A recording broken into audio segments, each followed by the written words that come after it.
It's 5:30 p.m. I call to order this special planning and zoning commission meeting. It's Thursday, June 8th, 2023. And present are Kathy, Angela, Todd, Peter, Lishay, and myself. Charles is absent. We also have our liaison, Dan, and from staff, we have Ron, Phil, Ally, and Piper.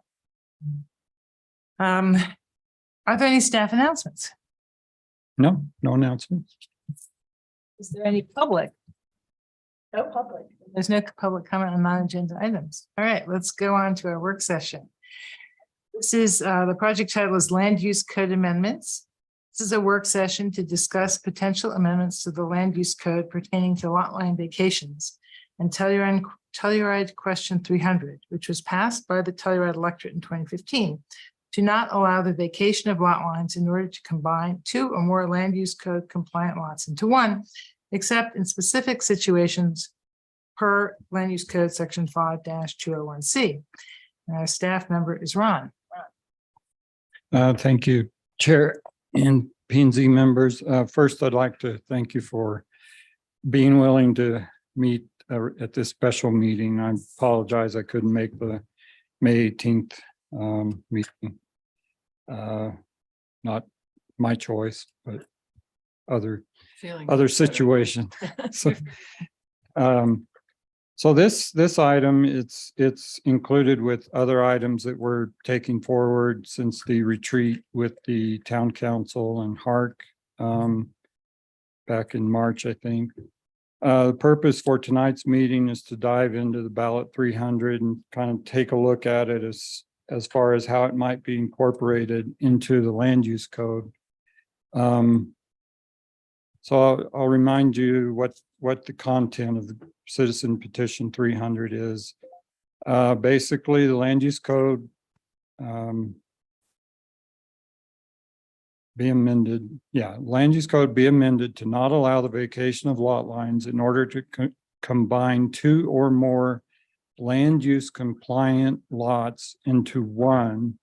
Example, the creation of larger than average lots for large homes, with the following exceptions: for purposes of commercial development, in cases where existing homes or buildings straddle lot lines for housekeeping, where both HARC and P&Z vote by extraordinary majority to allow the vacation of lot lines for an exceptional public benefit or on-site affordable housing. And the last is unless required by underlying zoning in the Hillside Developing 2 zone district. So it's been over 7 years since the ballot measure was approved by the voters. So that's far and beyond the time that town council can actually repeal or amend what was approved by the voters. So there's no reason why town council can't consider this for a land use code amendment.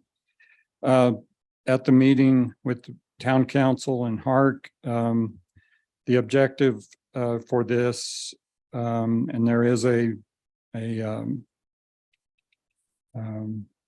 pause, or no, I don't want to say moratorium, but there is a pause on applications until this issue is resolved. But the issue is to establish language for lot line vacations consistent with the intent of the question 300 in our land use code.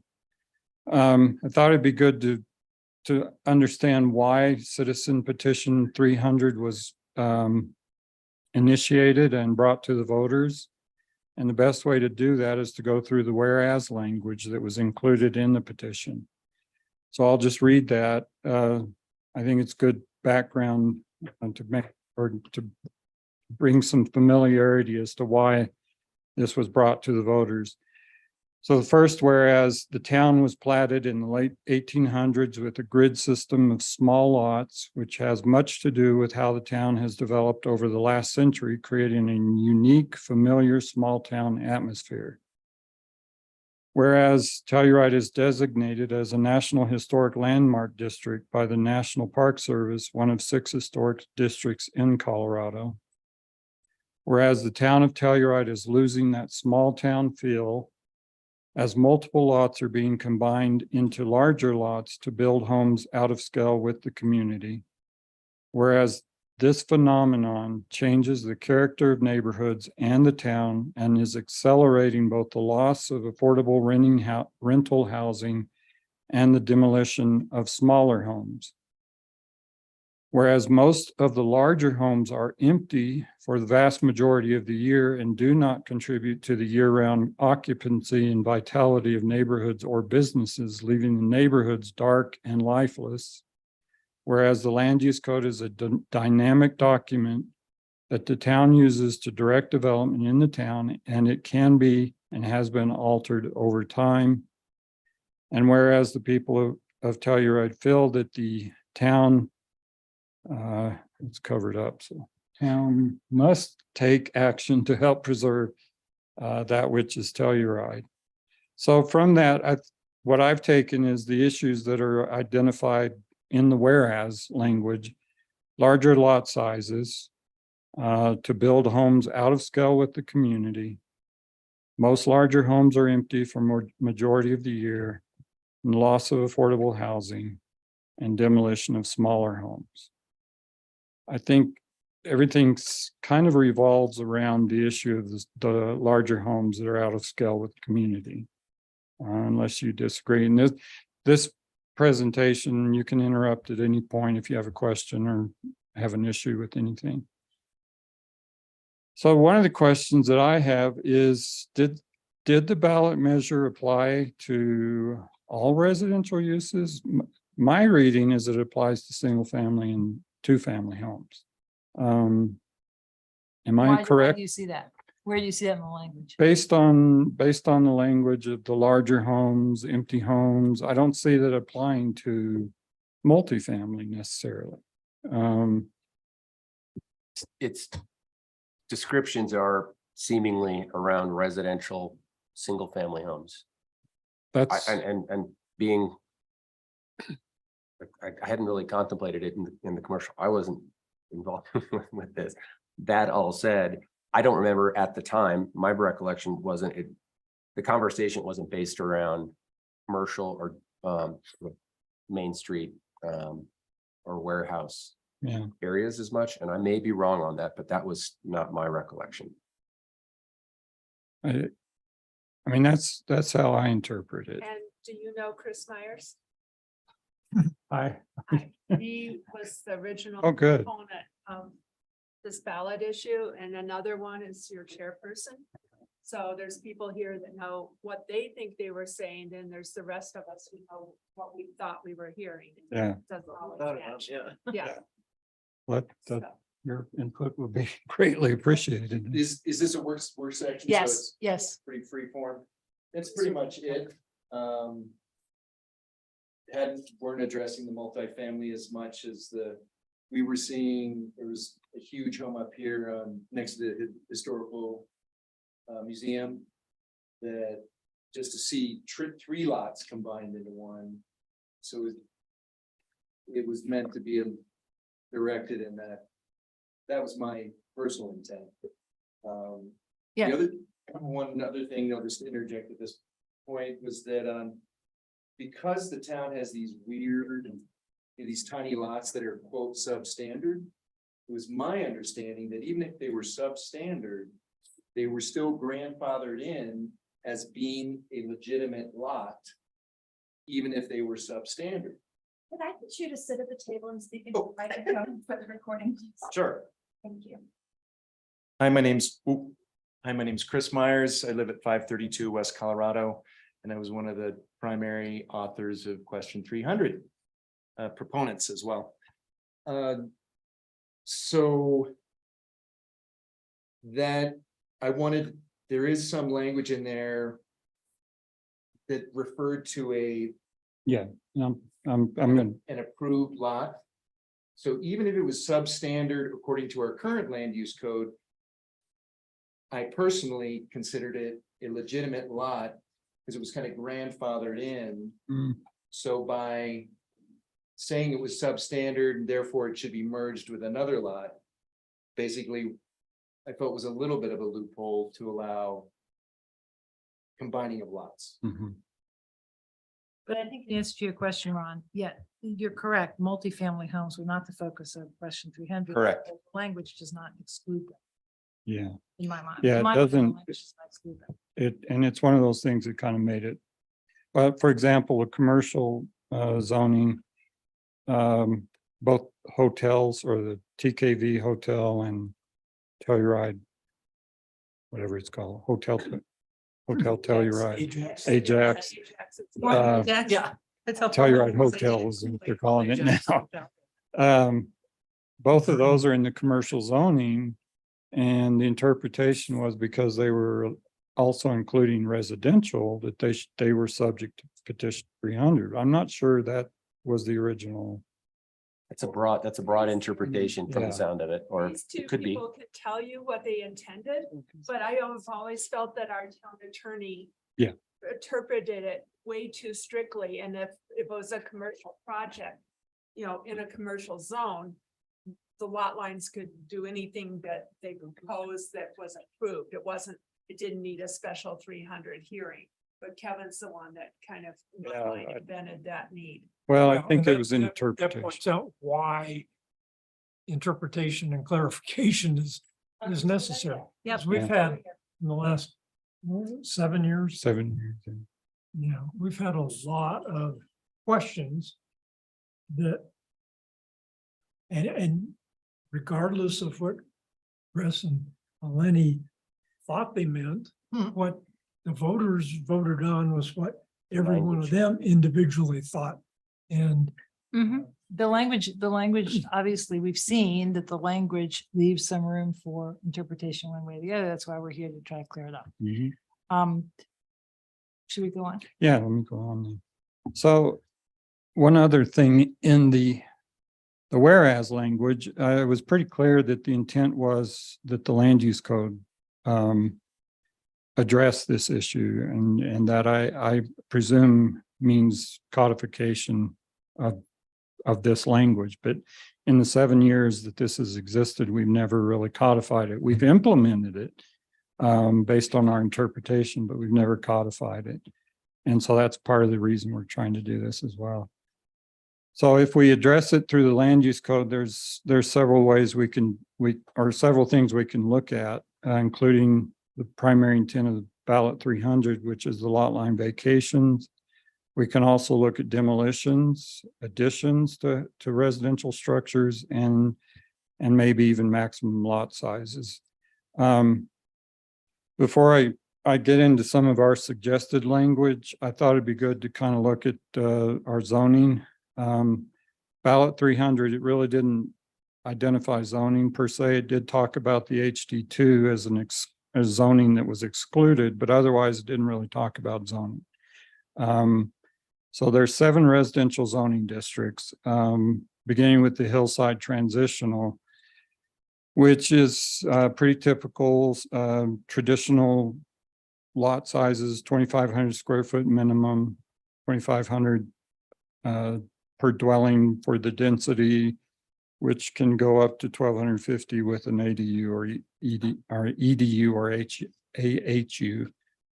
There is a maximum 4,000 square foot for residential for floor area. And no single or no accessory can be more than 950 square feet. And then the floor areas can go up to 4,000. The largest lot size would be about 8,596 to meet that 4,000. But since there's no maximum, it could go above that, but it couldn't go above that 4,000 floor area. So that's true for the residential zoning as well. Most are the same dimensional standards, and the historic residential zoning. Hillside developing 1 is a little bit different. It's not as traditional. Lot sizes are 5,000 square feet. And the densities are based on EDUs and AHUs. I'm not sure that ballot 300 was really intended to meet or to address Hillside developing 1 or Hillside developing 2. I know his Hillside Developing 2 was excluded because it is unique, larger lot sizes along or within the hillside, 10,000 minimum. And then, of course, the cubic feet is required for the maximum volumes. So, and then the other, I'll go back. Can you go back? Are you sure that those upper yellow lots above Decoy Road or Hillside Developing 2, I think they're now the open space? They were part of the wind song, weren't they? No. No, it's our zoning maps. East. Oh, no. They've just, there's never been vacated. Okay, well, right here it says open space. Mhm. Or this- Isn't that next? This is it. So that's something we should think about because Mhm. the town acquired those Yeah, in an annexation, well, in a planned unit development. And we should get them some because people are getting very confused by those. Yeah. That's off to the side of this, but that's something we might as well Take care of. take care clean of up. with everything else we're doing. yeah, I agree. Okay. Well, so Ron, can you put together a memo describing what you just said? Yeah. We'll In put some fact, action on it. I mean, when Paul Rude was here, he was encouraging us to vacate a lot of that, Right. and we never got to that point. I mean, obviously that road needs to go up to our water treatment. Yeah. plant there, But the rest of it should, open space doesn't preclude roads, it just precludes Yeah. buildings. I agree. Hillside, West Hillside and the Affordable Housing West, those are all, in far west part of, as you're approach or coming into town. Not sure that ballot 300 was really intended to address those as well. Where Affordable are Housing they? West wasn't even One a is zoning there. district. Down the corner. Oh, yeah, because it's I'm too sorry. far out. It's- Okay. Yeah. Yeah, Sunnyside is the Affordable Housing West. That didn't even exist when ballot 300. Yeah, we didn't own the land. So I thought I'd kind of summarize the non-residential zoning as well.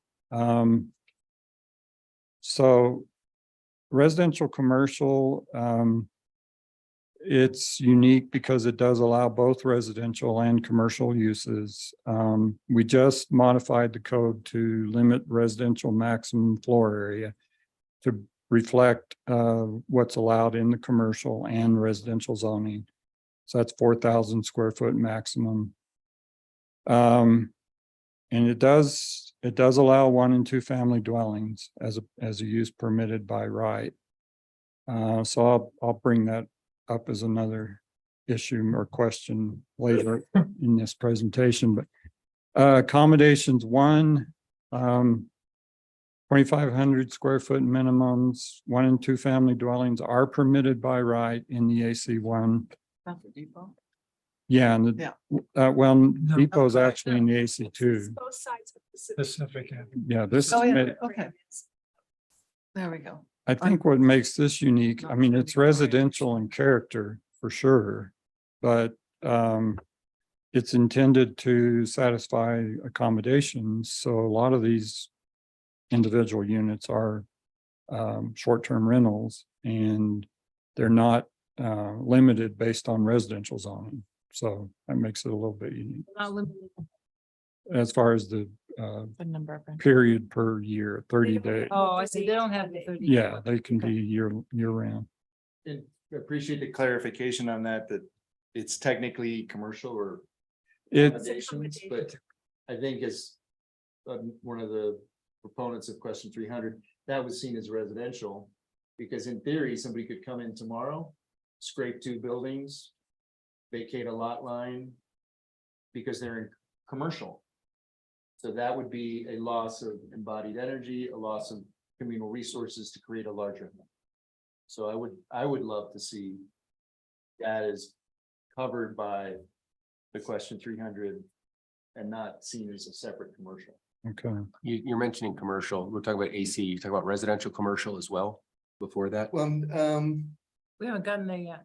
Oh, that's a good question. I think we almost need to look at each one that has a residential component. I think your point could be applied to RC or the AC Okay, zones with residential being allowed. A bigger version of it could be if it's excluded. It isn't seemingly in, as I understood, accommodations intended for higher densities and higher usage, which in ways is discouraging of Yeah, big fancy houses, but there's no, the setbacks are based on the traditional layout of the lot or the adjoining build or adjacent buildings. So they're not, it's a little bit higher density, a little bit more floor area. There is a maximum lot size though, which is unique to our zoning. It's 5,800 I'm square familiar. feet. I was involved with a project that was grandfathered around. It had to adjust itself through a PUD Yeah. because land use code got more restrictive after it existed. What's Sorry. the eastern boundary? Is that Aspen? Looks like it. I believe so. No, it's actually, Or Townsend, it's Townsend. No, it's in the middle. Davis is on the west. It's Aspen. Aspen. yeah. Davis is where we are. Is in Well, look, if 300 is not applied to this, then market pressures are such that we will see large families, large single family homes go in here. I mean, you just have to look at what's going on around town. So if what we want to do is to preserve smaller units, whether for accommodations or just because we think it's more compatible with the scale of the surrounding neighborhoods, or for whatever reason, then 300 should be applied here. And it shouldn't be a bright line between residential and possibly commercial use. I mean, there's nothing to stop somebody if from living here permanently. This is No. an area where somebody could buy a house and live there and not rent it at all. Yeah. And if we take 300 off there, these lots will be combined and there will be large houses there.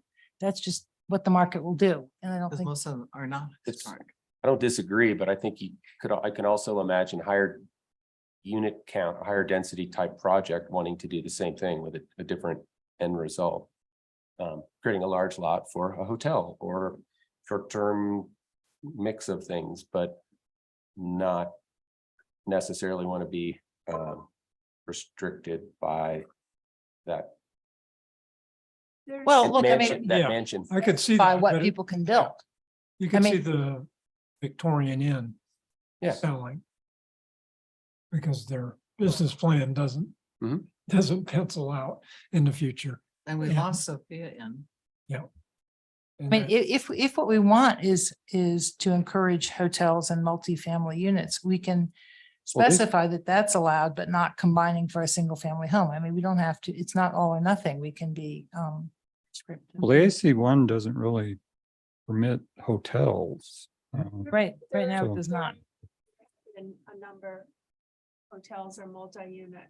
Bed and breakfasts. Yeah. things Yeah. there. Yeah, That's the Some of Sophia which Inn are probably going before this, you, huh? Which are still there. but it's, I mean, it's the character of the area is residential. I mean, pretty. Want to raise a question, just kind of with the underlying, I think the first whereas that mentions town of Terry platted in the late 1880s or 1800s with small lots. And the east and west Telluride smaller lots, the 25-foot wide lots are half the size of the originally platted 50-foot wide lots in town.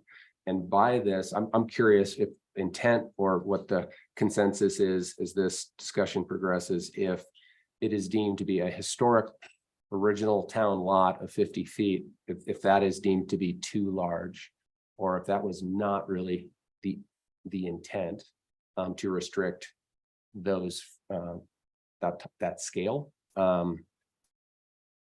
As What- it's can you- written, can you put you some can't dates? have a historic lot in town if it's too in the middle of historic core of town, if it's currently two lots, two 25-foot wide lots, which it didn't originate Wait, as. wait, wait. Okay. So originally, can you put some dates on this? So I'm, 1878 or something like that, the first plat, the first square in the middle of town was there. I might be able to find it here on my tablet, but the original historic lots in town were not 25 feet wide. And this was the way it was for 20 years or 15 years or so. 1904, whenever they went west from Aspen and they did the other half of town and made 25-foot wide lots. That, and the 25-foot wide lots existed on Main Street, but the residential to the north and more the warehouse, et cetera, to the south were typically 50 feet wide that fronted north-south streets with their addresses and alleys at the rears. They were not 25 feet wide. And when did they become 25 feet? Some They wanted to post some have office. replatted variously, but in West Telluride Edition, I think. Yeah. Which occurred in 1900 or 1904 or whatever, and it included the depot being a public benefit and the school being constructed. And that west half of town, when they platted all that, they're 25-foot wide lots. So you can go to, or I can pull up a town. So the background address map, you can see that very clearly. But the core of town, we're not 25-foot wide residential lots. And this whereas excludes that original platted residential lot from being able to be achieved. If it's today, 25-foot wide lots. which Right, but to me, whereas it's like a don't, question, you could say, yeah, that's great. But I don't, yeah, the whereas don't have any legal standing, so it's, what do we want to do with the code? And we, to your point, we need to be specific about what this covers and what it doesn't cover. because it'll come down to Ron interpreting it later. Chris, go ahead. Couple things, one exception, I think, Peter, you might have been involved with this project, but it was where, the new sushi restaurant, Kazahana, Mhm. and was the Shanghai. little, Belmont, the Down to Belmont Liquors. Okay, so that was a smaller. And again, it being commercial district supposedly didn't apply, although there were some hearings, I think, on it, but it was ultimately decided by maybe Kevin Geiger saying that it did not apply because it was commercial. But for me, that was an exception that slipped through the cracks. We had a substandard lot that was maybe even less than 25. It was. The Belmont Liquors. Yeah. It was. Yeah. And now we have a large home on the back. Instead of it being 2 homes on the back. So would that been more in the community interest to have a small apartment over Belmont Liquors and not vacating the lot line? But now we have one larger condominium, which, so to me, that was something I was like, damn it. I wish I had, to me, I was saying, well, we platted that with that, as Peter was saying, that was an original goofed up, small teeny lot. And if we left it teeny, then you could have a small unit, small residential unit on the back. But because the lot line was deemed in a commercial zone, they vacated it. Now there's a larger home on the back of 2 lots. Would they even I have been think there's allowed some to, wait a second. Would they have been allowed to build a small unit on a substandard lot? And my impression was you couldn't build an addition such as that on a substandard lot.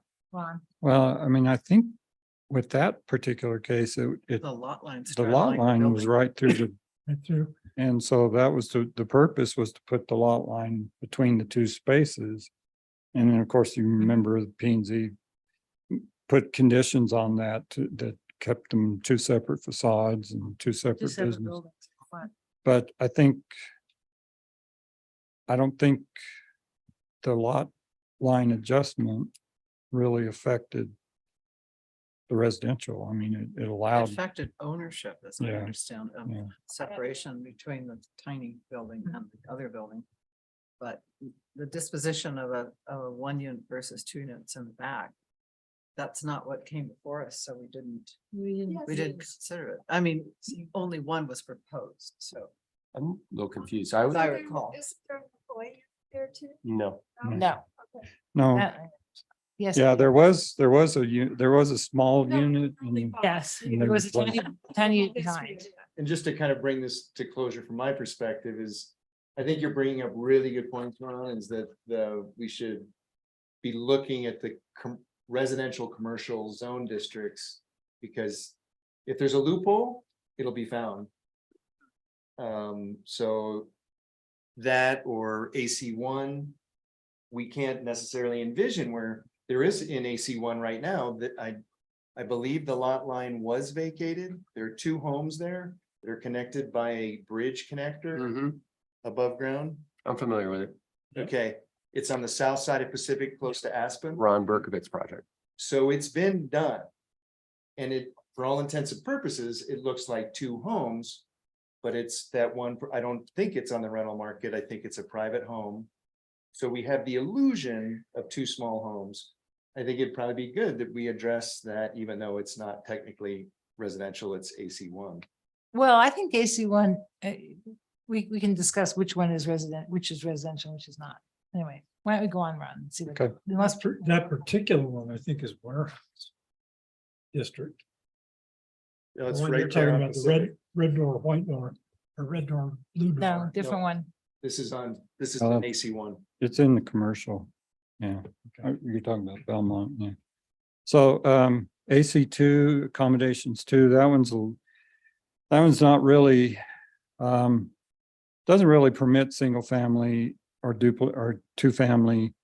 But it does allow it on lots of 5,000 square feet or less as a use permitted on review. Of course, this includes depot and all the That's what I residential was uses. asking Yeah, about. Cause I remember we had an issue come when I was fresh on this board. When they wanted to downsize from lot that was a triplex to a single family, one of those big houses down there. And we basically compromised and said, no, we want at least two. And this was a recession backlash kind of situation where the hotel went away and then all these big houses went in and we were losing the density and that was becoming a big house area. What in that case, those were platted lots, and I think pretty individual. It was a PUD or something like that. Mhm. at yeah, that it's point, right? part, the Yeah. depot PUD. It was So- intended for big homes. Well, big homes with up to 3 units in them. Yeah. 3 individual ownerships, like Pacific. Because Mhm, Pacific similar. has what look like big homes, but they have 3 owners, You mean actually 3 condos. 3 condos, yeah. Yeah, well, some of them have 3 owners and some of them don't. Yeah. There's some big houses along the depot that have 3 units, but they're all owned by the same people. Right. Yeah. Same entity. Yeah. That's so- the most common scenario.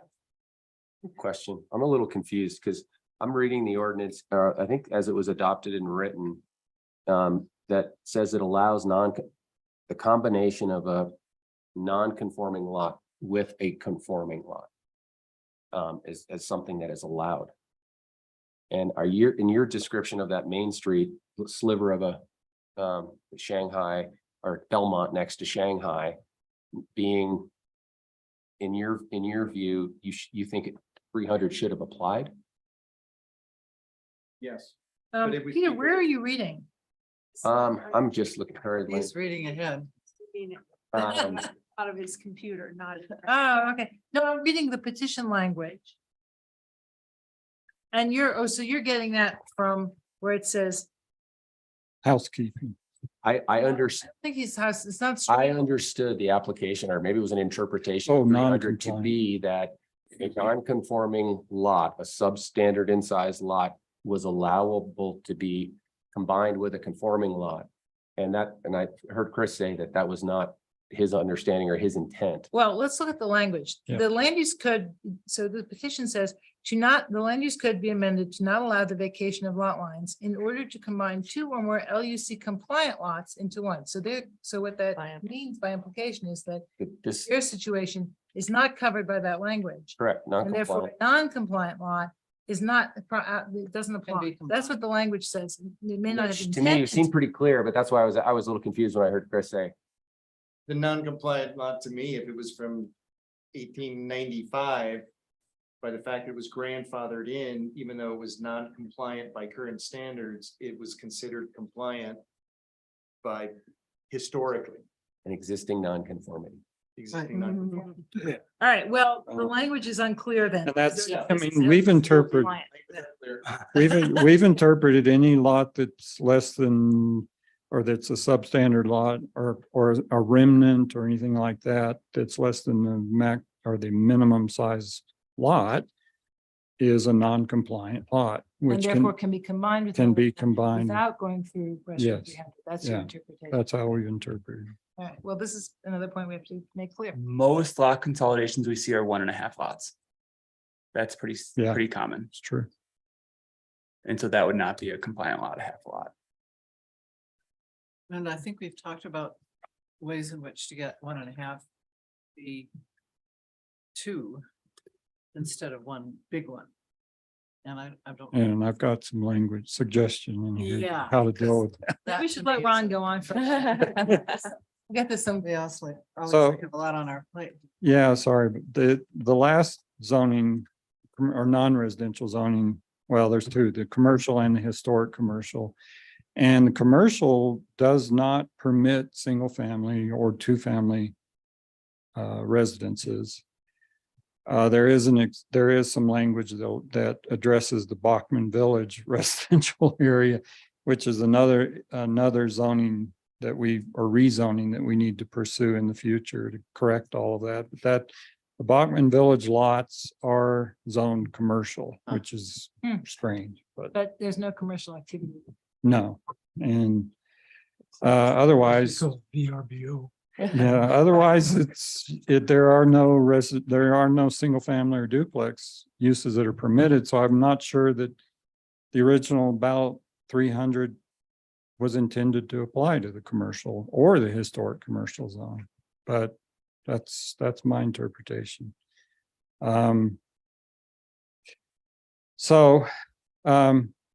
I guess in summary, the hillside transitional residential and historic residential is the zoning that's the most traditional as far as the 2,500 square feet lots, and makes the most sense as far as ballot petition language. But I agree that residential, commercial, and accommodations one, we probably ought to look at that as well, since those are also traditional single family. So the land use code, we can address some of the changes or the language, the land use code as it applies to the ballot 300. First, by lot line vacations and suggested language, and I'll just read this, and then you have it in front of you as well. Let me try to minimize this screen.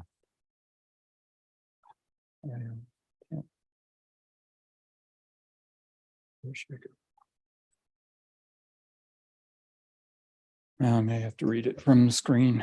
Well, that blocks my view too, so. You can move it. One move. Let's move that.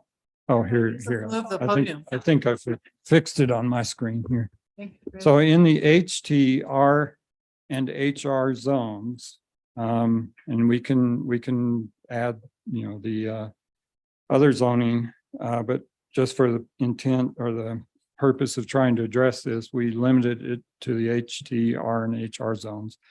Subdivisions that vacate lot lines to combine two or more lots into a single lot may only occur to eliminate nonconformities resulting from substandard size lots or remnants of lots that are otherwise not developable, or to remove any existing building encroachment extending across lot lines, including open decks, porches, roof eaves, and stoops. Lots may not be combined by lot line vacations. And this is the suggestion I have to address the issue that if we can cure these things without doing a lot line vacation, but lots may not be combined by lot line vacations where lot lines may be adjusted or relocated to eliminate encroachments without resulting in substandard size lots. In other words, if there is a situation where a lot line extends across a building, if there's a way to resolve that by just relocating the lot line or adjusting the lot line, a lot line vacation is not allowed. And that's going a little bit beyond what ballot 300 did. Well, but so that responds to a situation that we've seen quite a bit of where a house encroaches across the lot line, so they get an exception. And then a large house, that house is knocked down, a large house is built there, whereas it could have been, there could be two Mhm. conforming lots. Yeah. Made out of that parcel. One lot line that look a little Yeah. screwy. So what how do you feel about that change?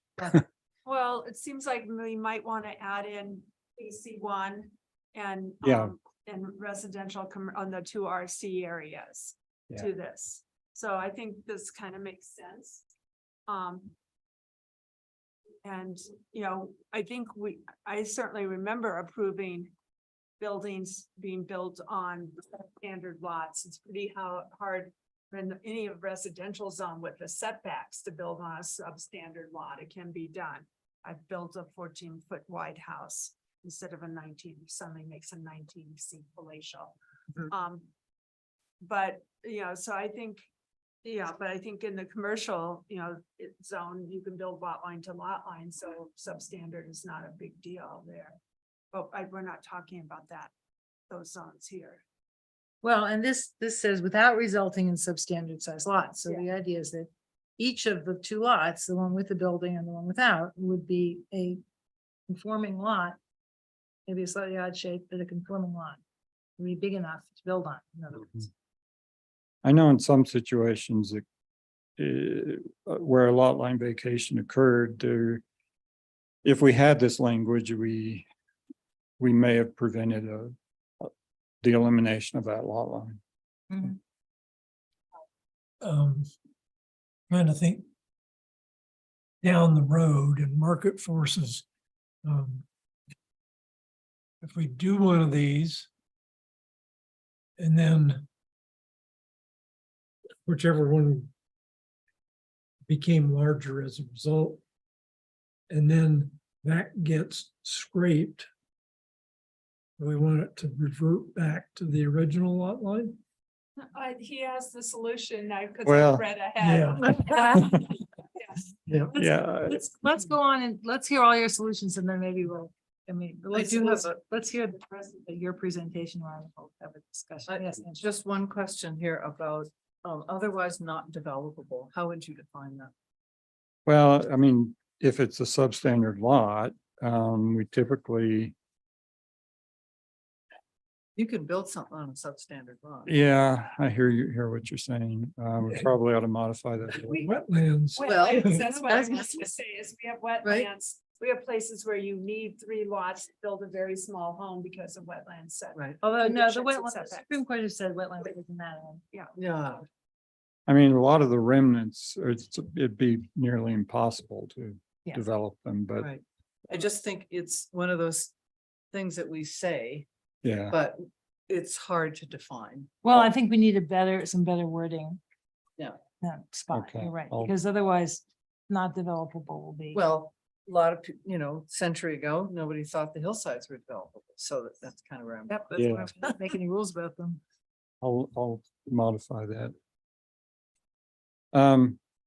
The other language that we're suggesting, and this addresses kind of the exceptional public benefit, the consideration by Hark and P&Z. We've eliminated that so that, let me just read it. Except in the above cases or through the PUD process, no lot may be expanded by means of a lot line vacation if the lot is currently developed in conformance with the dimensional limitations of the zoning, or if the lot otherwise meets the minimum size allowed by the zoning.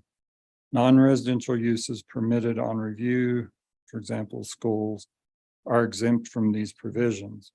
I think the first sentence is how we're trying to address the issue of if there is a lot line vacation beyond or to allow for a larger lot, it does have to go through the PUD process and has to demonstrate a public benefit. I Mhm. like that. Yeah. I mean, we have a PUD process and one of our main problems has been the intersection of the PUD process with 300. and Yeah. How that Yeah. works together. And so it's making that as smooth. And Hark doesn't review subdivisions anymore, so. Right. For better, or for worse. So demolitions, if we want to address the issue that was brought up, or I think it was Todd. This is suggested language. It goes beyond ballot 300, but tries to address the issue of demolitions being replaced by larger homes. A single family or duplex residence demolished for redevelopment may not be replaced with a single family or duplex residence that exceeds the total floor area of the demolished residence unless an employee dwelling unit or affordable housing unit is also constructed on the site and the redevelopment meets all the dimensional limitations of zoning. So that addresses both the demolition and the affordable housing issue that was identified in the whereas language. Yes, Kathy. I like this. We tried a while ago to require, we didn't get very far, to require a second unit on lots over 5,000 square feet. Right. Yeah. And while this leaves a gap on a lot that's 2,500 to 4,999 feet or whatever, it certainly catches the 5,000s above or whatever that they are gonna have to do in the AHU or an EDU, so that's exciting. Yeah. So, and I think that answers Todd's concern, yeah. Mhm. So I think I want those two to be paired together. I like number 2 as well, but 1 and 3, 27 and 30 are, I think are really important that they are paired together. So I'm just trying to picture examples of this. You got a little, this is a, sorry, but make sure this is a second part. If this is going through the question 300 and removing a lot line. If that lot line goes through a small historic cottage, then with no new structure or addition to that would be allowed minus a deed restricted AHU or whatever you're Well, I saying. mean, if a lot line vacation occurs, resulting in a larger lot, and then a demolition occurs for the existing residence, what this language would do is not permit a larger home than was already on that lot unless they also provide an EDU, an affordable housing unit, Yeah, which but- then allows them to go to the maximum. Right, but Peter, actually, in your example, the word here is demolished, and whether we intended or not, in your example, yes, they could add quite a large addition because they haven't demolished the historic cottage. Yes. And they don't even have to add an EDU or an AHU when they do that. Well, I do have some language that So- addresses. So I'm just pointing out, oh, you have some more stuff that's just. Yeah. My bad. Yeah, I was gonna, go ahead. I don't think we have a size limit on affordable units or EDUs. And we have, and I'm glad because, you know, what fits over a garage or whatever can be pretty small, but we also have tiny homes that are very popular that are pretty tiny. So, you know, I'm sorry, but on a 5,000 square foot lot, you can fit in a 250 square foot EDU or AHU that will be lovely for a single person. And It has to be a minimum of 450, doesn't it? Yes. Yeah, 400. Then 400, yeah, you know, you're right. that a long time ago, but I guess it came back with the International Building Code. I got it out of our UBC. And I think that's something we should put on our list to work on because that's a lot more space. And the town is certainly building units, tiny homes that are smaller than that. So, Yeah, yeah, I think. I don't think that's possible. I doubt it. No, I've been in tiny homes, not town ones that are smaller. 400 square feet. They exist, but if it's called an EDU or AHU, or if the town builds it, I think it has to be 450. Anyway, we can. Yeah, But We'll- yeah, okay. we'll look at that. I have a question. We don't tend to demolish a whole lot. Say it again. We don't tend to We what? don't tend to demolish a whole lot as much as we renovate to the point at which we might as well have started over. We have a lot of pending demolitions right now. And we've addressed the issue of demolishing everything except for one little stud Mhm. previously. So we do have some rules about what is a demolition. If you demolish most of the house and you leave a little bit of it, that's.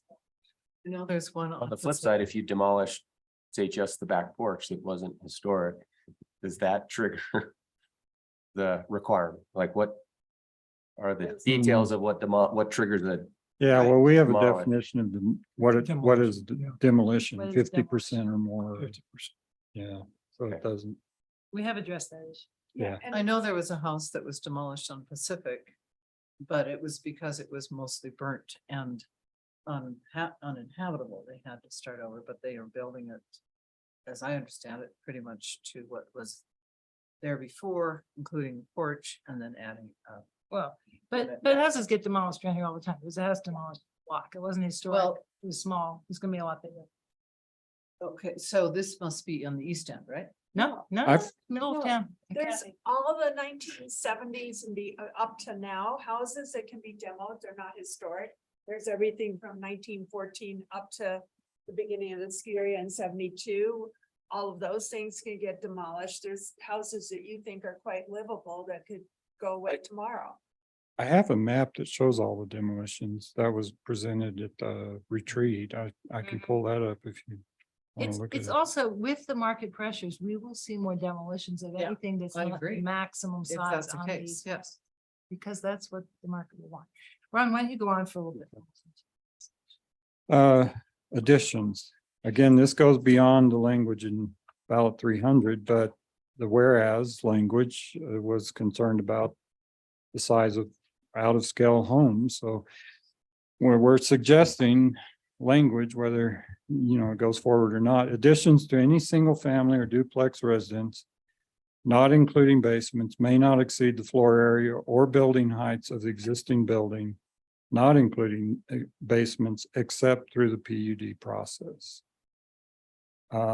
This is pretty radical. Yeah, I would agree. but it gets rid of. To me, I will say, somebody who works in town, the thought that there are all sorts of hidden height restrictions based on existing structures that aren't historic or just happen to be sitting there sounds crazy. Good luck keeping track of that. Is there a concern about the size of additions? I mean, is this is maybe a little bit extreme, but should we limit additions on existing homes? Perhaps the way to limit additions is to limit total size of the building. That is, whether it's an addition or whether it's a new building. If the question is, how big is this thing and how crowded is it up next to the next one? Does it conform, does it fit within the scale of our Mhm. town? Then we should address that directly by saying the building should be X size, no bigger than X Mhm. volume, however we measure that. I know Hark has struggled with this Yes. with historic buildings. The Dachshund and the Saint Bernard analogy, and we've got them all over the place. What if we, and I'm just thinking out loud, what if we did something like we do with the setbacks, that the setbacks have to be compliant with the street, the setbacks that are existing for the other building. If we required a certain size limit based on the existing size. Footprint?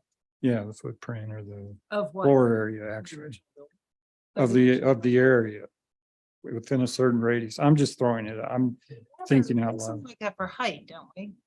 That is the height, the We permissible. have different front setbacks. The average front setback for the houses on the block. It seems Like that for height too, like the average height of houses on the block. maybe one No. zone district only. I don't think very common.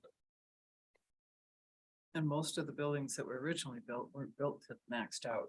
No, the no, height. they weren't. That's And the maybe difference we've seen. maybe our maximum size is too big. I mean, if that's what we're saying. I talked to Mark Strombaugh on the street yesterday when I was walking somewhere. And he on another subject that will come to us eventually. Hark sometimes feels their guidelines are pretty good.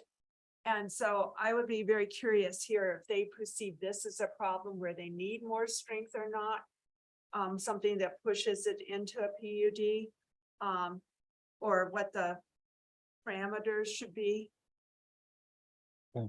And, I think they were doing a better job. Some of our worst, Dachshund, Great Bernards are 20 and 30 years old, 40 years old. And there's even new houses that were built in the 70s that were quite tiny because that's all the owner could afford to build. And now they have the Saint Bernard back end. Mm.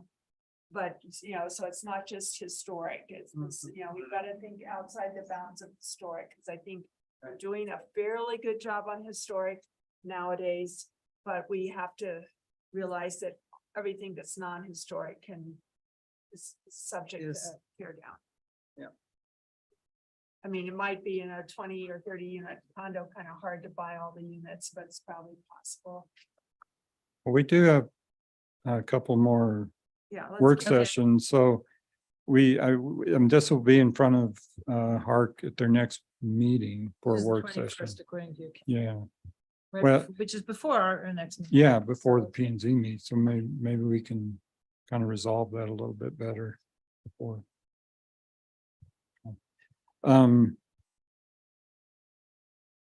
And this, I don't know if whether this is really something that we should even address, but zoning the lot size maximums, right now, the only maximum is 5875, 5,875 square feet in the AC1 zone.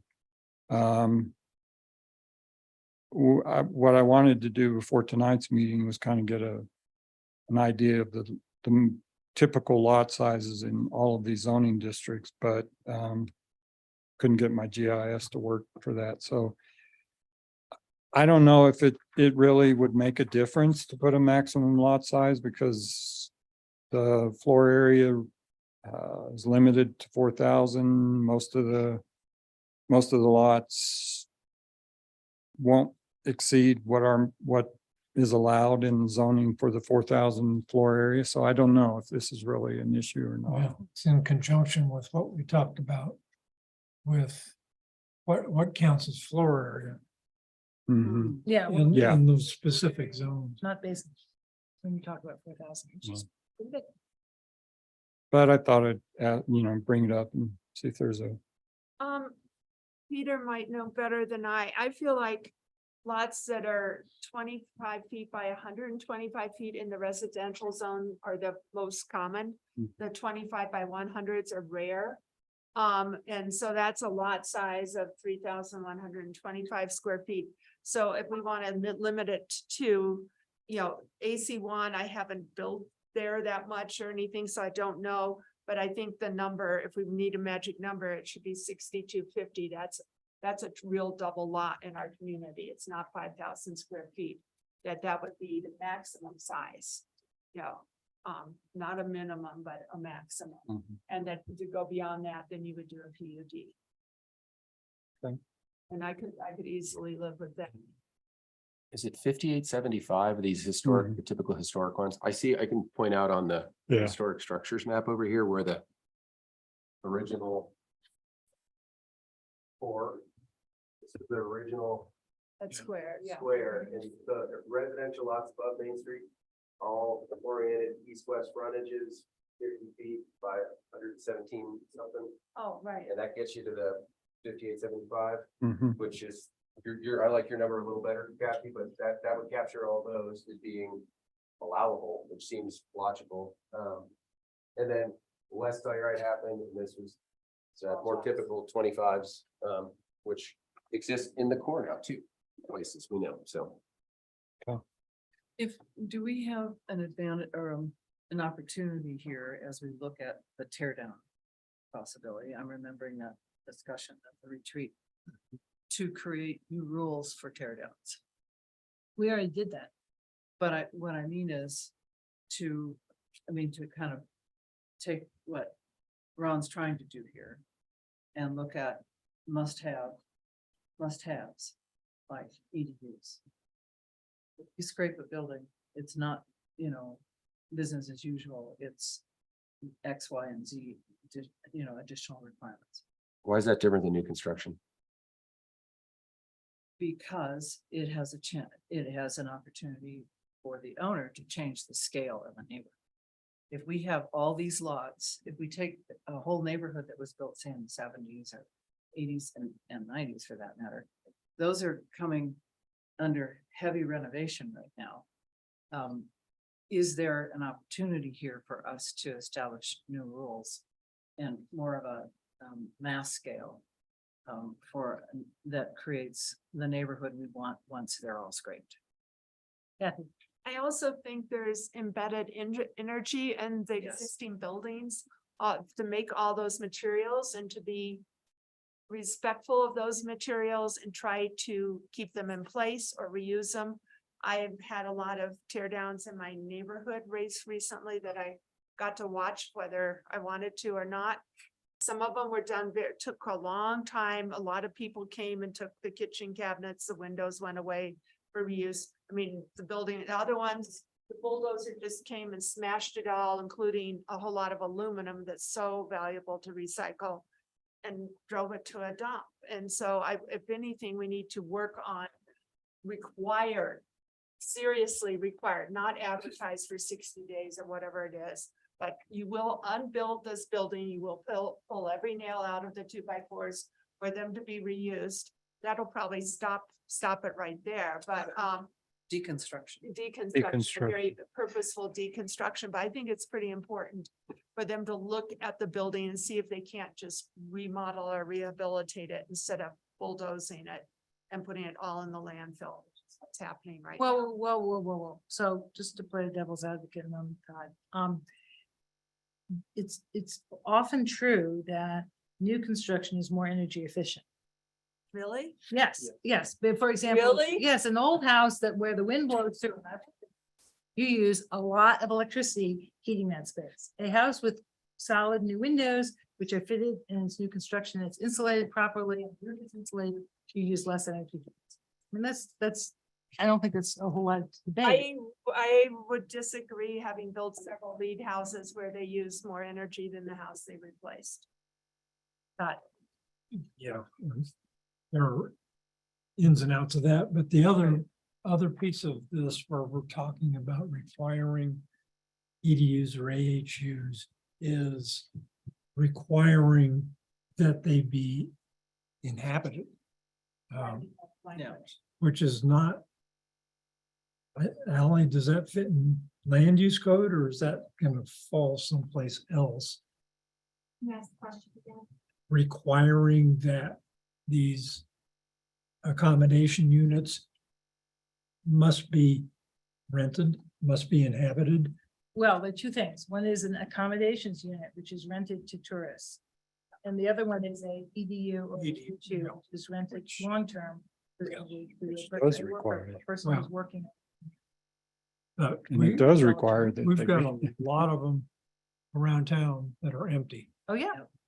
or are being used illegally by the owners as a spare bedroom or a storage room. I'm not sure it's even illegal. Todd, we did discuss that matter pretty extensively over the course of the housing guidelines update, and the advice given, summarized to my recollection, was that since they're under previous deed restrictions, we can't make them sign on to new Right, but rules. when we're talking about new ones, For new ones, that is, and correct me if I'm wrong, that is the tenancy is required moving forward. Yes. But that is already, Dan, and is that correct? This is already, if you Yes. build a new Yes, unit, it is required think so. already. You don't Yes. have to do anything here. correct. Just have a lot of old ones that will never change. And that is addressed in the Telluride Affordable Housing Guidelines.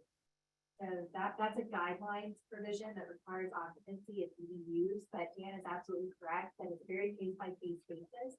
For older EDUs, so if you know the EDU that exists and it's empty, chances are it doesn't have to be occupied. We do our best to enforce that it does have to be occupied, but that's not always the case. But moving forward, for new ones that are created, absolutely, they do have to be occupied. There's a 30-day allowed turnover. right? But do we have a loophole here for renovations? I see. Well, if they have an existing EDU or AHU, they can't get rid of it, but we can make them upgrade their deed restriction as part of their scrape and replace project or their big renovation. Well, this is, what is the law now? If somebody has, they renovate their house and they renovate the unit as well, does the new rule automatically, does the new rule apply anyway? Wait, I don't know the answer. I don't know. I don't think so.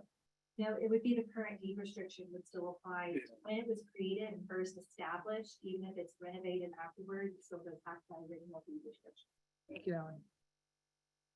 Chris, And I came for 300 and I appreciate all the great suggestions, but on Kathy's point about, I think we do need to look at the demolition, just not on the 300 radar, but I mean, we do it all the time with historic houses, that you save a lot of historic fabric and recreate it, and it's way more energy efficient. So I think you can do a lot with existing buildings, maybe not from 1970s, but what we're doing in terms of, you must advertise for 2 months, and I don't ever know anything about it, and all of a sudden I'm like, holy cow, that place is gone. So I think we need to be better on how we manage the embodied energy when people are about to do a demolition. I think that is a good idea, but it is also a separate. Yes. box. And I would Yeah. like to go back to our Yes. box. of Yeah, 300. and we're looking at that. We're looking at other communities that require deconstruction, San Antonio, for I example. mean, that's all, this is all part of, the climate change initiative. And Yeah. we can work on it in that box. So, I would like to have discussion on Ron's suggestions, which are unfortunately not numbered. Well, the page numbers are. we Page, can- all right, there are two on page 28 and one on page, No, no. There's slide there's numbers. slide- Slide numbers. Slide hey, numbers. where are the page numbers? Slide numbers. Just All right, use the slide So numbers. slide number 27, slide number 28, and slide number 30. I think I like all of those. I do too. I like Yes. all other comments? Angela, you there? No, I think you're. I'll reread them. Definitely 27 and 30.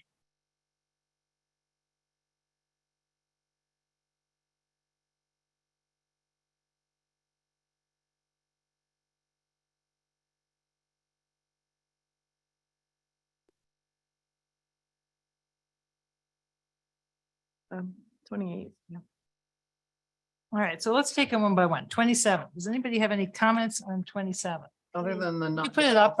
You put up the one we're talking about. So I'm not complaining, Ron. I'm so visual that like trying to picture each of these and sort of imagine Mhm. I'm how with they you, fit Peter. in and that hypothetical. Yeah, And I'm very concerned about unintended consequences for the work we're doing.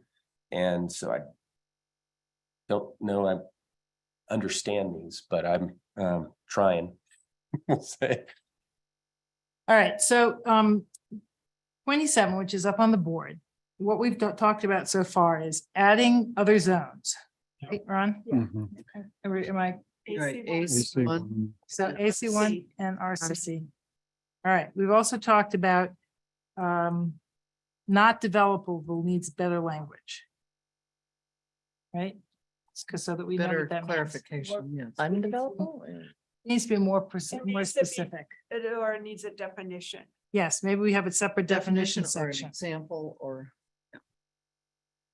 But I think the basic idea, especially the last sentence, we seem to have consensus on.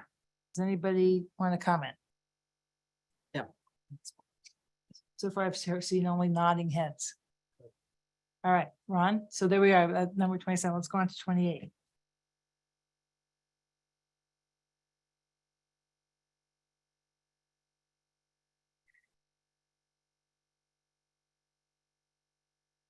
So in the case of the or, can you give us an example?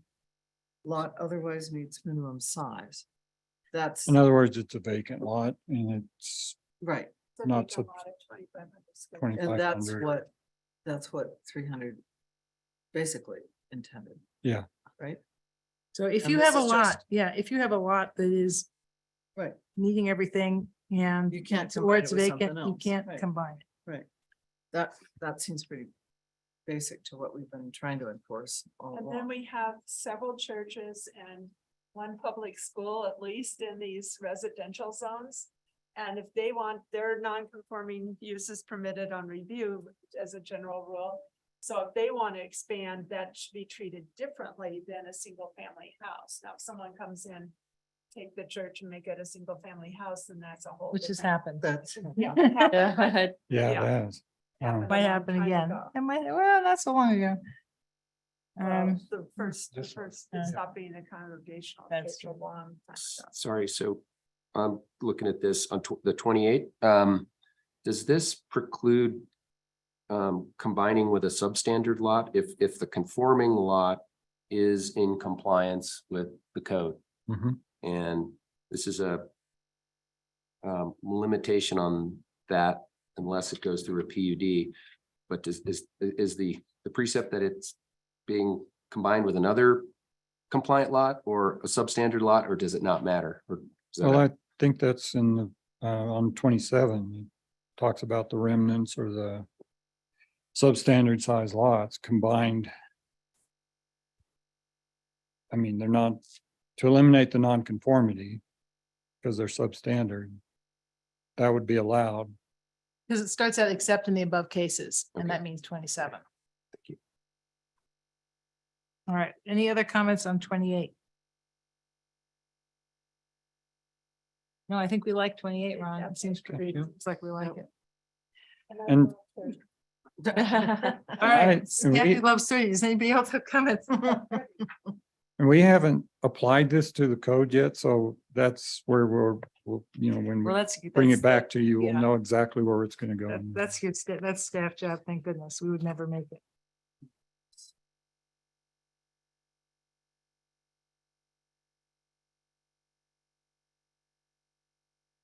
Like the addition. Clarification. All right, so we have a definition of demolished in the code, and this will refer to that. And I can reference that in the language. You know, we worked on demolished quite a bit. Yeah.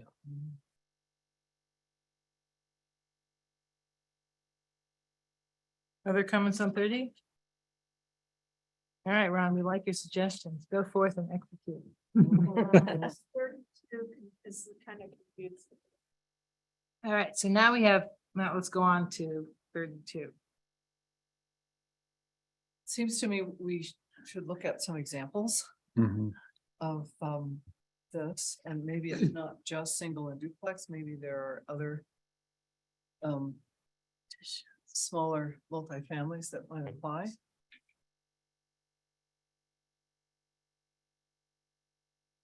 I mean, But we this don't one, know, it's an Yeah, unintended. this one does seem to me, Top right. sorry, this is the one, Peter, about Bigger. Right, Heights and the. or scrapes. I mean, what it says is you can't exceed it by, Double it. you can't double it. additions. Yeah. You can double, you can't do double plus one. What about the situation where there's a full scrape? And applying this. Well, that's same what, kind of- that's what we're saying is if you scrape it, then you gotta put the same size structure It unless says you do additions these, to unless you do. Additions. Oh, I see. We're on the additions one now, 32. Yeah, the one before talks about demolition. Right, So this is That's the separate. that's. So- Yeah, Got I see what you're asking. Yes, exactly. I have to say that when I read this, I was confused. So, but now I understand it better. It's like the addition cannot be bigger than the existing. That's Okay, but the basically, existing and the addition could both be there. What's the logic on that? Just, is it big is bad? Yeah. And that's like, let's It's- try to Can go restrict. up. I think it's based on the intent of the ballot 300, out of scale home. How does that get implemented though? I'm curious, like if there are 30 of these in 10 years and they have unique heights that are less than allowable, how is that going to be tracked and managed? Or these restrictions? What do you mean? I mean, if you look at an existing home, Mhm. you would know the height. I mean, that seems pretty easy to determine. But yes, it's correct. You can measure, but so you're basically creating a PUD overlay or something. It says there's a special height limit on this lot. Otherwise, somebody's gonna say, I bought this thing. I don't know. And they're like, what? I can't, Yeah, I see what- there's 2-story houses all over the place. What the heck? I get. I So get I'm- what Call the you're saying. planning department. I know. That's what I'm trying to say. It's like, how does this get, I mean, you're just creating some concern or some variability that's gonna be tracked Yeah, I hear what you're saying because there's you rely on the code for maximum heights Right. and so this would preclude that, which maybe, yeah. To me, that just is messy to think about, let alone. Well, now let's- that you let's- said that, I understand, like, because then it couldn't be, if there's 2 stories on either side, and this was just happened to be a 1 story, you can't go up because you're stuck at 1 This story. is this is all based on your doing a lot line vacation that's creating some restrictions, correct? This is all under this No, precept of a this is elimination your- of a lot line to do things. It's about No. additions and nothing about. Just lot as lines. separate from, okay, I'm sorry. We're doing A little more. This work is than on just beyond 300. Okay, sorry. Yeah, that's more concerning to me. This is the one where we want Park to weigh in. Yeah. Yeah, I So- think this one's got big question marks. So. Yeah. I, So, and then I too, I'm like, the existing building, what about the neighboring buildings, maybe, like we do the setback rule? You know, maybe we could talk about the neighborhood, Or maximum height in general. yeah, or Yeah, set a great time. maximum height in the zone. Yeah, which, Were the scale of additions talked about at the retreat? You guys can recall, or is this just something that came out of the sort of thought process naturally? I mean, we Yeah, did it talk, There was a project south of 221 that was deemed egregious. There were some pretty big Yeah. projects that I'm concerned about, the replacement of the log cabin project. I don't know, that was Also considered, additions well, or additions. yeah, there was an So- existing structure to your point. It's a tail wagging the dog kind of addition, yeah. Yeah. Um, Yeah.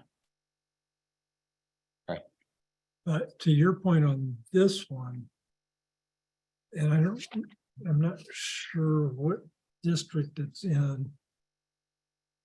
There's a little red house It's on Pacific, 420, right? on it's Pacific. AC1. Yeah. Yeah.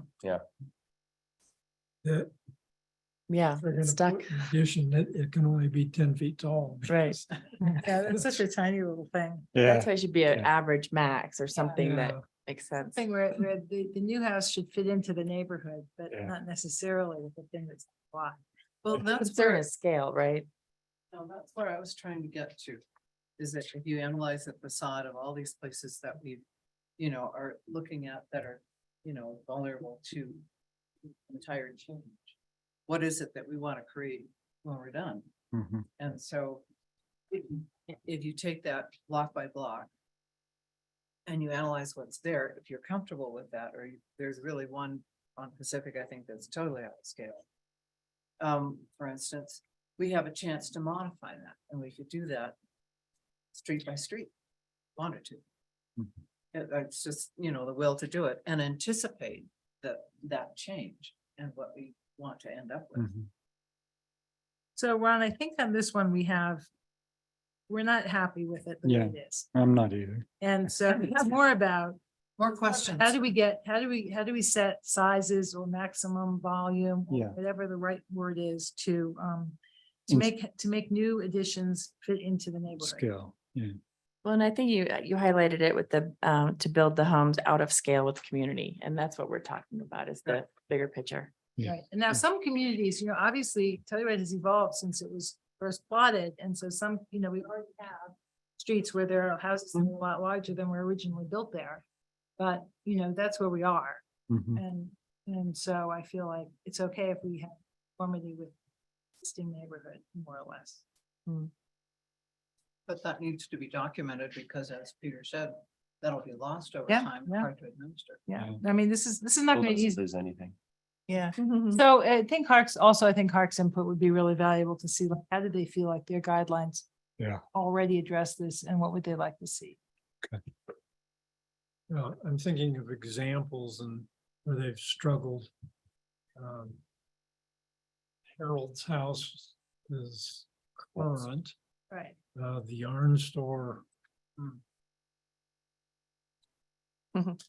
It lost its scale long ago, but it's still a tiny house between two big buildings.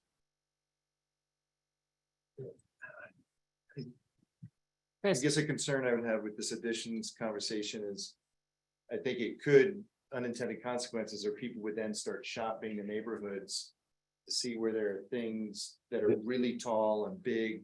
Tall buildings, Darn. yeah. Do you think that doesn't happen now? Well, it is happening. Yeah. But I guess there are some really ugly ones, and I know there's one on Townsend. So on the corner of Townsend headed towards the depot, there's the little historic house that's black. The next house. Yeah. As I've been living down the alley from it, keeps getting popped up in this, and now it has New dormer. So if somebody were to scrape that, they could go back. I'd love to see those dormers go away now. They should never have been allowed in the first place. But if somebody's allowed to blow up a balloon as big as what was there, it doesn't always get us where we want to be. Well, Kathy. should this be a longer range thing where we hire a consultant, I didn't see, and do some study? We see what some of the other historic landmark towns are doing. And we do a study and establish maximums for blocks right now, so that we can't have this general creep that every 10 years, everything in that block can get 5 feet higher.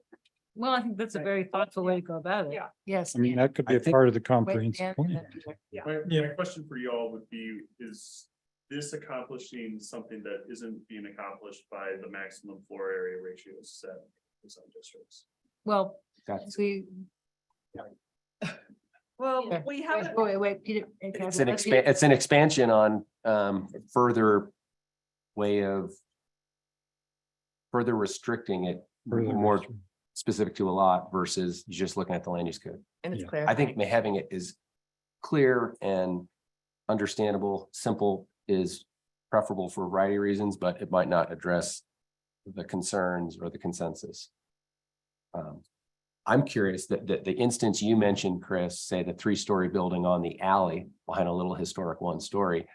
I always thought that was and I believe it's a PUD, and that they just pushed instead of doing maybe an insensitive addition to that 1-story, they allowed for a larger mass and scale on the alley, and it feels odd, so that they didn't do an addition or something bad to the little house in front. And that's an example of, at the time, a creative solution, but it's one we're living with the consequences of. And That's what Kathy's saying. Every 10 years, new owner, okay. Tell me how I can make this bigger and get a better return on my investment. And so do we need to do that analysis? Do we, what is it that can help keep us from this little creep? Encroachment. Yeah, and also there are buildings that have triggered some of our past massive land use codes. Buildings, changes, Amendments, yeah. amendments or whatever. So maybe we need to set, and I don't know where the money comes from. I know money's getting tighter than maybe during pure pandemic times for the town. But do a study and drop out the big anomalies that snuck through because we either didn't have the regulations we have now, or we got bamboozled during the PUD process, and set a number for each block of what the appropriate maximum height is. Not the measured height, but the maximum height. So one thing that Kathy mentioned earlier that made me wonder, have we looked at what other towns have done? The other historic district towns with similar Not problems? specifically related to this, I don't think, but I mean, that might be something that wouldn't be too hard to look at, what I mean- Aspen or other. I know that some communities create areas for contextual application of, what's acceptable, what's not. And that sounds like more of a comprehensive plan effort. Because it's going to require a lot of data and GIS, and determining what the floor areas, what the footprints for the average areas are, it's pretty detailed. spot zoning, kind of a negative term. It's illegal. Sorry, you smile. It doesn't look bad when Phil says it. Really illegal term at the moment. Yes. Okay, well, does that sound like spot zoning? We're talking about a whole No, bunch of little. we're talking zones. about plan areas, treatment areas. Example, treatment Or areas are the blocks, right, historic, but right. that's an example of what we're looking at. Well, it might be bigger than a block. It might be. No, it'd be Zone bigger than a area. block, yeah. Now that, a lot of the historic buildings have been renovated, that's where everybody's gonna go. That's where it's gonna be, the wild, wild west in some ways. So, and that includes, I think, AC too. I mean, some of those condos down there should be scraped. They're just off. They're badly built to begin with. Oh, God, yeah. We don't want to preclude that necessarily. No, No, no. no, And so because- what do we want, to happen in the future? I think we need to get on top of this because it's gonna get away from us in the next decade. But I think Ron is right. I think that also is part of the comprehensive plan Mhm. effort. Yeah. And for 300, we have 3 good ideas. We like them. Does anybody want to talk about zoning lot size or maximum lot sizes? Kathy, did you- I would just say, There. if we're gonna do lot sizes for, the residential zones, it's not the hillside, the 1s and 2s. It should be 60 to 50, because I do know that's 2 of the largest lots. Maybe the 117 by 25 was the most common, but up where I live on the 2,500 lots side of the road, but right across the street from me, they're all 125s. Mhm. So I just think we need to recognize those numbers. And that in essence will also reduce the maximum floor areas that are allowed. So, Yeah. because you That's can't get okay. up to the 4,000. It's okay. But I mean, if you go through a PUD or, if you're building in one of those other zones, whatever. Yeah, I mean, we do have a PUD process which allows for exceptions to all this. And codifying 300 would actually fold those requirements either into the land use code, so it's like, it's like this is the rule, or into the PUD process, so like, well, here's how you can find an exception. Sorry, I'm just sort of with what you're saying, Lenny, is the thinking with rewriting 300 that it's a standalone thing that's going to be 2 pages in the code? Or is this going to be language that works into the zones that It's it's embedded. Yeah. being contemplated with? Okay. Yeah, and we haven't got to that point. We just wanted these to be kind of Just like- broad These are the ideas, application. and Yeah. Then we can figure out where it how can to be. work it into the code. Yeah. Yes, I think the whole point, Peter, is to integrate 300 into the code. Wherever it needs to be. There, so it's not this other thing where we floats on top. And it'd be good if we could include graphic. Yes. Yes, your Examples. point about the visuals is a good one. Very. Because Yeah. what Peter was saying, that There might be a way we could have a tool. It doesn't have to be in writing with pictures in the land use code. It could be a computerized tool that could somehow show you something. Examples. I'm not very good at this. Ask Chat GPT to do it for you. But 50,000 square foot. So, Chris, do you have any other closing comments about this, since you're here?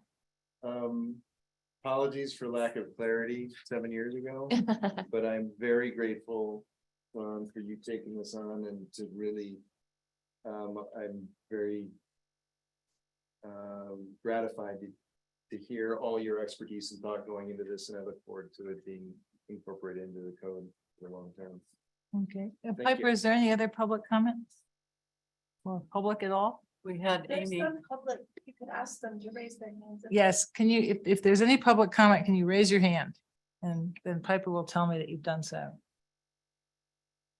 I don't see, we've got Amy Levitt and we'll try to say, but they're not raising. Okay, there's no public comment. So that concludes our work session. Thank you. Is there any board and staff discussion? Yes, I have a discussion item, which is the schedule. Yes. I want to make sure that this schedule allows for us to deal with people being sick, town council not getting to this on time. You know, what can how can we build in a little, is there enough redundancy in this schedule or enough wiggle room so that if, I don't know what, if we don't stick to this schedule exactly for reasons that I can't predict right now, we can still get this all done because it was important to get it done by the 28th, which is our next. Well, July looks like the most condensed. Yep, we have one more work session planned for subdivisions and basements. That's on the 22nd. Correct. I mean, we built in at the very end there that a third reading in case we have to, but But that with might not be necessary. town council.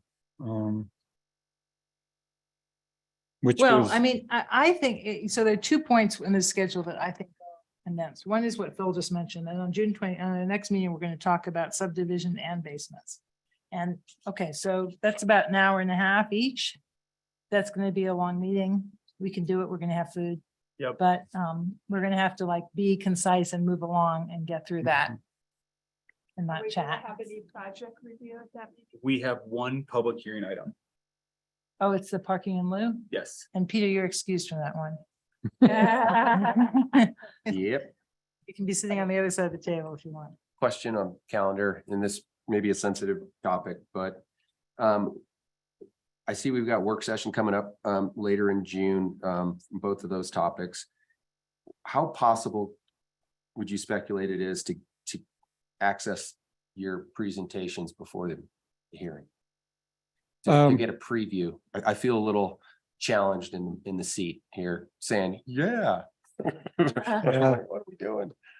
And you can say no, but that's something I think it facilitates Yeah. what I know is a challenging calendar. And I know if there's a nervousness with that. well, I think the intent for this meeting was just to kind of keep it fresh and, Yeah. I think that with the next time, we're gonna But, have yeah, some we- specific language, Mhm. like much more much more closer to code language that you guys will propose for both of these things. Yeah, I think And what you and I guess, who's doing basements? Is that you or Jan? that's John. No, no, okay. Yeah, we can I do that. agree, even if it's like on a Monday before a Wednesday. or Yeah, If it Tuesday. works, it's helpful. Well, you would have to publish it in the agenda packet. I don't think you can distribute packet materials that aren't published prior to a meeting unless it's done that way, because it would have to be shared in the meeting. So then by next Thursday, when the agenda is published. Well, I mean, the agenda is published on Monday, but all the attachments are published by next Yeah, Thursday. so you need to, rather than just you're submitting this as Well- an exhibit. that may not be true for work sessions, though. Um, Because Well, figure out what the rules are, Ally. Please abide by the rules, whatever they are. And we'll get what we can get. I know as an applicant, it's very open-ended. As long as you're on the agenda, you can show up with a napkin or nothing. Well, I think there's a difference between what's distributed ahead of the meeting, Peter, and what's distributed in the meeting. Right. So I don't know what all the rules are. We'll look into it. Okay, good. All right, so the other pressure point that I see is, what if town council is like, okay, when we see subdivisions on July 11th, we want P&Z to do more work on it. Well, that's That's why we have come back on the 27th. even Yes. after the work session with town council, it still has review and recommendation hearings with Hark and P&Z. So if there are any we wanted to give an opportunity for town council before it gets Right. to the final point in Hark and P&Z. Okay. So that's why we did it that way.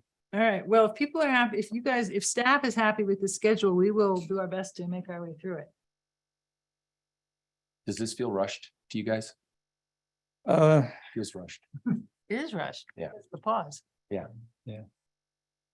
Yeah, for example, this one thing that we were talking about, it's probably something that we need to look at a little bit more comprehensively than. But it's not a critical part. I mean, that could come later. Yeah, Yeah. It's not part of codifying It's not part of. necessarily. It's not Yeah. really part of our pause list. yeah, you're Yeah. It's great to do more at once and get it done and fix things before they get worse, but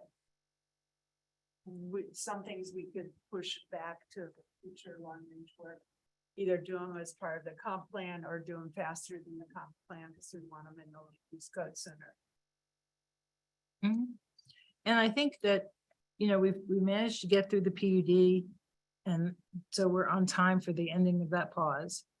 yeah, it's, And my only concern is I want to be on time for the ending of the next pause at the end of September.